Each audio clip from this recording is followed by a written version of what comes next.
ভোটের ঠিক আগে হঠাৎ করে রাজনৈতিক শিবির বদল। বাংলার নির্বাচনী রাজনীতিতে এই ছবি নতুন কিছু নয়।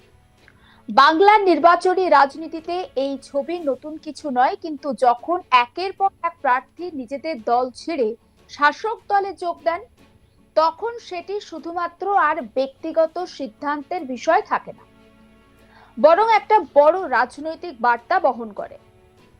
মগরাহাট পশ্চিম বিধানসভা কেন্দ্র ঠিক সেই কারণেই এখন আলোচনার কেন্দ্রবিন্দুতে বলতে পারেন। আমরা প্রত্যেকেই জানি 29শে এপ্রিল রাজ্যের শেষ দফার ভোট, কিন্তু সেই ভোটের আগে ভারতের জাতীয় কংগ্রেস বা ভারতীয় জাতীয় কংগ্রেসের প্রার্থী আব্দুল মাজিদ হালদার হঠাৎ করে তৃণমূল কংগ্রেসে তিনি যোগদান করলেন। আর এই যোগদান যে শুধুমাত্র একটি ঘটনা নয়, বরং নির্বাচনী সমীকরণ বদলে দেওয়ার মতো একটা পদক্ষেপ, তেমনটা মনে করছেন রাজনৈতিক বিশ্লেষকরা।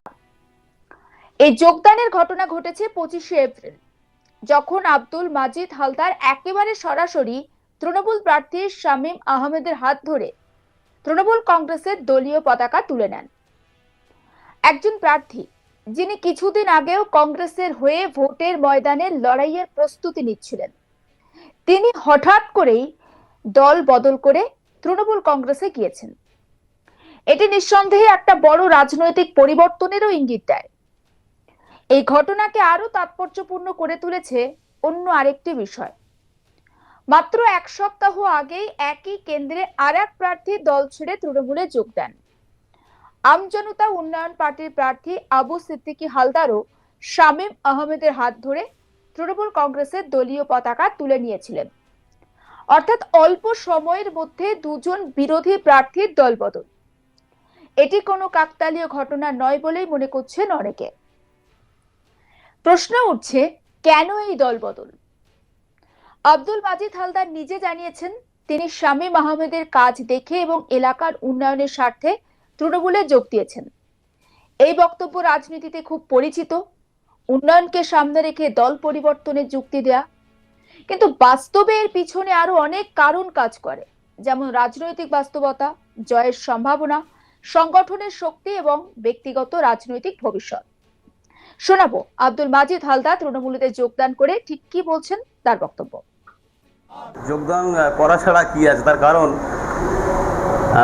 আমাদের যিনি মানে তৃণমূলের ক্যান্ডিডেট মাননীয় শামীম আহমেদ, অ্যাকচুয়ালি ওনার যা আর কি প্রচার প্রসার থেকে শুরু করে ওনার যা জনপ্রিয়তা, তাতে করে ওখানে আমি লড়াইটা ঠিকঠাকভাবে হতো না, দিতে পারতাম না। ফলে যে জিতছে তাকে আরও একটু যাতে করে ভালো করে জেতানো যায়, সে ভালো ব্যবধানে ভালো মার্জিনে জিতুক, সেরকম একটা মেন্টালিটি নিয়ে আর কি তৃণমূলে জয়েন করলাম। এই যে সামনে আর কয়েকদিন বাকি নির্বাচন, তার আগেই জয়েনটা করলেন, মানে আপনার তো প্রার্থী পদ থাকছে, এবং তাহলে কিভাবে দলের হয়ে কাজ করবেন? দলের হয়ে অ্যাকচুয়ালি আমি তো জয়েন করেছি, এবারে এক একটা রাজনৈতিক দল এক রকমভাবে আর কি তার নির্বাচনী প্রক্রিয়া শেষ করে। এবার আমি এই দলে আর কি নতুন সবে আজ থেকে জয়েন করছি। এবার যেভাবে আর কি এনারা আমার দ্বারায় আমাকে দিয়ে যেখানে যে অবস্থায় যেভাবে আর কি কোনো কাজকাম করাবেন, যে কাজ দিয়ে দেবেন আর কি, সেটাই করব। এটাকে আপনাকে কংগ্রেসের পক্ষ থেকে কোনো প্রতিক্রিয়া পেয়েছেন বা কিছু জানিয়েছে? না, এখনো পর্যন্ত কোনো প্রতিক্রিয়া পাইনি, আর জানাননি। আপনার পাশাপাশি যারা কর্মী সমর্থকেরা ছিল, তারা কি আগামী দিনে কাজ করবে আপনার হয়ে? বা হ্যাঁ, ম্যাক্সিমাম সংখ্যকটা করবে, কিছু সংখ্যক তারা হয়তো মানে করতে চাইবেন। তবে আমি চেষ্টা করবো তাদেরকেও আর কি বোঝানো, যেটা আমি বুঝেছি, যেটা আর কি আমি জানতে পেরেছি যতটুকু, ঠিক সেভাবে আর কি আমি ওদেরকে চেষ্টা করবো জানানো, বোঝানো, যাতে করে ভুল জায়গায় না থেকে সঠিক জায়গাটায় তারাও যাতে জানে, যাতে করে আসতে পারে, আসে। এবং যেভাবে আমরা ওখানে ছিলাম সেভাবে এখানে থেকে এই দলটাকে আরও মজবুত করে আরও ভালোভাবে মগরাহাট পশ্চিমের উন্নয়নটা যাতে করে আরও বেশি বেশি করে হয়, সেই মানে চেষ্টা করব। রাজনৈতিক বিশ্লেষকরা বলছেন যে ভোটের আগে এই ধরনের দলবদল সাধারণত জয়ের সম্ভাবনার উপর নির্ভর করে। যদি কোনো প্রার্থী মনে করেন যে তার পুরনো দল থেকে তার জেতার সম্ভাবনা কম, তাহলে তিনি এমন দলে যোগদান করেন যেখানে তার জয়ের সম্ভাবনা বেশি। মগরাহাট পশ্চিমে পরপর দুই বিরোধী প্রার্থী তৃণমূল কংগ্রেসে যোগ দেওয়া সেই দিকটাকেই ইঙ্গিত করছে। এই ঘটনাটি তৃণমূলের জন্য অবশ্যই একটি বড় সুবিধা তৈরি করেছে, কারণ বিরোধী ভোটের বিভাজন অনেকটাই কমে যাচ্ছে। সাধারণত যখন একাধিক বিরোধী প্রার্থী থাকে তখন ভোট ভাগ হয় এবং শাসক দলের প্রার্থী সুবিধা পায়, কিন্তু এখানে সেই বিরোধী প্রার্থীরাই যদি শাসক দলে যোগ দেন তাহলে লড়াই একতরফা হয়ে যাওয়ার সম্ভাবনা তৈরি হয়। ফলে ভারতীয় জনতা পার্টির জন্য পরিস্থিতি কঠিন হয়ে উঠতে পারে, কারণ ভোট কাটাকুটির যে একটা সুযোগ তারা পেতে পারত সেটা অনেকটা কমে যাচ্ছে। অর্থাৎ এই দলবদল শুধু তৃণমূলের শক্তি বাড়াচ্ছে না, বরং বিরোধীদের কৌশলকেও প্রভাবিত করছে। তবে এই ঘটনাটিকে শুধুমাত্র রাজনৈতিক লাভ ক্ষতির দিক থেকে দেখলে পুরো চিত্র বোঝা যাবে না। এখানে আরো একটি গুরুত্বপূর্ণ প্রশ্ন রয়েছে, দল বদলের নৈতিকতা। একজন প্রার্থী যিনি একটি দলের টিকিট নিয়ে ভোটে দাঁড়ানোর কথা, তিনি ভোটের আগে দল ছেড়ে অন্য দলে যোগ দিচ্ছেন। এটি কি ভোটারদের প্রতি এক ধরনের বিশ্বাসভঙ্গ নয়? ভোটাররা সাধারণত একটি দলের আদর্শ, প্রতিশ্রুতি এবং প্রার্থীর ওপর আস্থা রেখে ভোট দেন। সেখানে যদি প্রার্থী নিজেই নিজের অবস্থান বদলে ফেলেন তাহলে সেই আস্থা কতটা বজায় থাকে সেটিও বড় প্রশ্ন। অনেকে মনে করছেন এই ধরনের দলবদল গণতান্ত্রিক প্রক্রিয়াকে দুর্বল করে। অন্যদিকে কিছু মানুষ আবার এটিকে বাস্তব রাজনীতির অংশ বলেই মনে করেন। তাদের মতে রাজনীতি হলো সম্ভাবনার খেলা এবং সেখানে দলবদল একটি স্বাভাবিক বিষয়।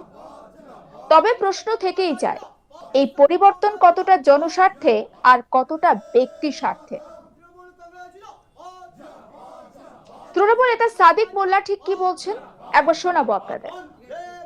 দেখুন, আমাদের সর্বভারতীয় সভানেত্রী, আমাদের প্রিয় নেত্রী মমতা বন্দ্যোপাধ্যায় এবং আমাদের প্রিয় নেতা অভিষেক বন্দ্যোপাধ্যায়ের হাতকে শক্তিশালী করার জন্য আমাদের বাংলায় যেভাবে উন্নয়ন করেছেন, আর আমাদের প্রিয় প্রার্থী শামীম আহমেদের হাতকে শক্তিশালী করার জন্য কংগ্রেস প্রার্থী স্বইচ্ছায় আমাদের দলে যোগদান করেছেন এবং আগামী দিন আমরা চেষ্টা করব কংগ্রেস প্রার্থীকে নিয়ে দলে সঠিকভাবে আমরা থাকতে। এবার সেই সঙ্গে ওনাকে সঙ্গে নিয়ে মগরার পশ্চিমে আগামী দিন উন্নয়ন করবে আমাদের প্রিয় প্রার্থী শামীমদা বলে দিয়েছেন।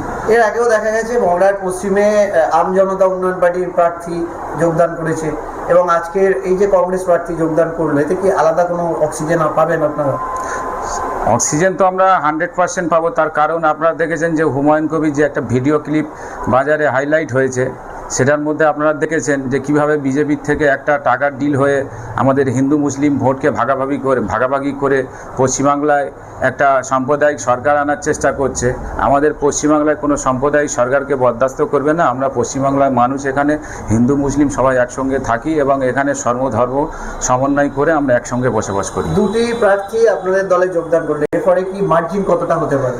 দেখুন, আমরা এখন চেষ্টা করছি যে শামীমদা আমাদের যে ক্যান্ডিডেট আছে, যে মগরার পশ্চিম কেন, আমরা চেষ্টা করছি যে দক্ষিণ 24 পরগনার বুকে দাদা যাতে 1 নম্বর হয়। আর আমাদের যে দুটো প্রার্থী আমাদের সঙ্গে জয়েন করেছেন, আমরা চেষ্টা করব তাদেরকে নিয়ে যে দাদার মার্জিনটা যত বেশি বাড়ানো যায়। এর পাশাপাশি কি অন্য কোনো প্রার্থীরাও যোগাযোগ করছে আপনাদের সাথে? দেখুন, সেটা এখন আমরা বলতে পারবো না, সেটা সময়ে আপনাদেরকে নিশ্চিত জানিয়ে দেবো। সমস্ত আপডেট পৌঁছে দেবো আপনাদের কাছে। নজর রাখুন আজ তাক বাংলায়, সাবস্ক্রাইব করতে ভুলবেন না।